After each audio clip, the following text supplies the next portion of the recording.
Kama unapata dalili hizi, fahamu ya kwamba maumivu yako sio ya kawaida, bali unapaswa kuchukua hatua ya haraka ili kuweza kuzuia madhara makubwa hapo baadaye.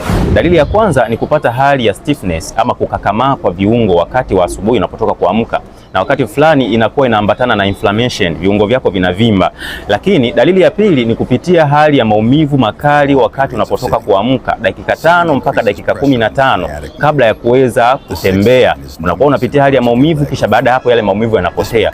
Hiyo ni ishara inayokupaswa kufanya hatua ya haraka kuweza kuzuia, maana inaweza ikawa ni changamoto tayari imeshaweza kutokea. Lakini dalili ya mwisho ni kupata maumivu makali unapotoka kumaliza kazi, hata kama ikiwa ni ndogo tu, lakini unahisi uchovu sio kwa kawaida pamoja na maumivu. Hii inaweza ikawa ni ishara ya early osteoarthritis. Goti lako linakupa ishara kwamba limeishiwa uteute, lakini zile gegedu pia zimeanza kupungua.